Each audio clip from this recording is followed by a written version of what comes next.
Assalamualaikum warahmatullahi wabarakatuh. From the group 2, let me introduce myself and my friend to you.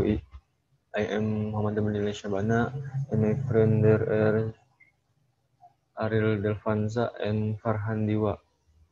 But today we want to present about Expedisi. Okay, the first system analysis. Expedisi Packet Delivery Computer System is an only computer based for the net delivery of package. This system was created for delivery of package so that our transaction system and store report are more efficient. The existence of Expedisi is very helpful for customers to complete the delivery of package. In this discussion, it is written in the abbreviation of create, update, delete. Next, database. Next will be explained by Ariel Delvanza. Assalamualaikum warahmatullahi wabarakatuh. My name is Arya Delvanza.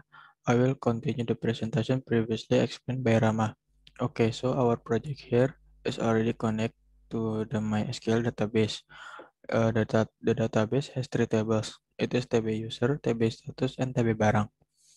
So I will explain detail about this table. First, TB user. TB user function to store user data, either admin or user. TB user is useful for storing data containing ID user, username, password, and level. For the data types, for ID user, we use integer.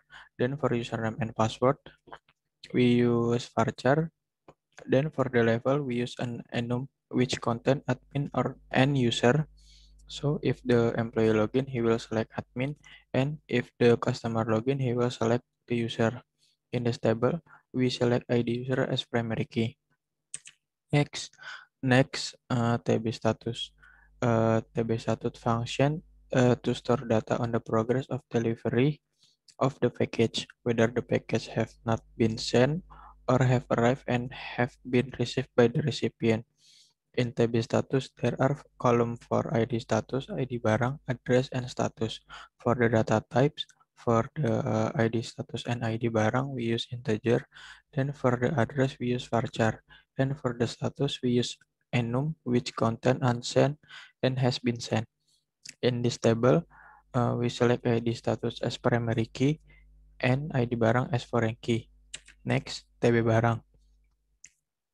This TB barang will store data from the input on the homepage.java. It functions store detailed data for delivery of package.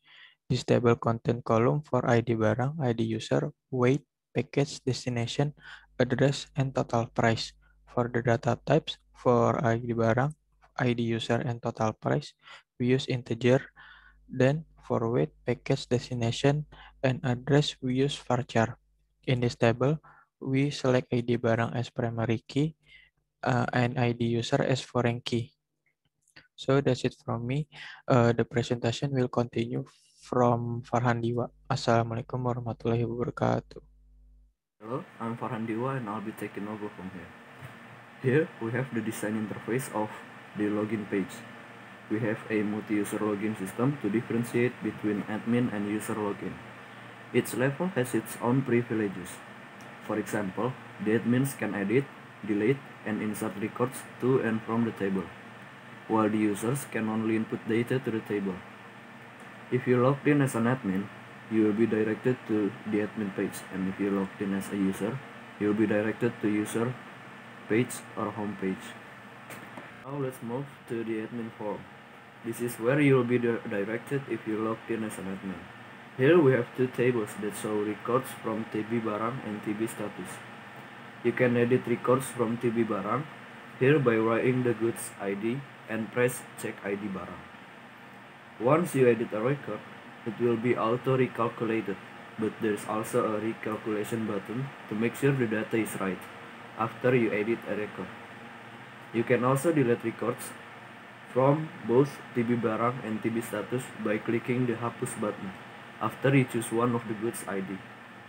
If you want to mark a transaction as done or delivered, you can use Mark Transaksi Selesai button. It will delete a record from TB barang. Insert some of the records into TB status and write it off as selesai or done. There is also a refresh table button if needed. And the last one, we have user form. This is where you will be directed if you logged in as a user. This is a form for the user to put their goods that want to be delivered. The ID on top is the user's ID. The user will put how much their goods weight, packet, as in how fast you want your goods to be delivered, and tujuan, as in general area where your goods are going to be delivered.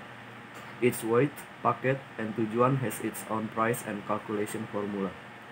Once the user is done writing the details, they can calculate by pressing kalkulasi button and press tambahkan to database to input the data into the database. The user will have to calculate first because the program won't insert records if there was nothing to calculate or to be inserted into TB barang. I think that's all for today. Thank you for listening, and if there were any mistakes, it would be great to hear your suggestions. Assalamualaikum warahmatullahi wabarakatuh.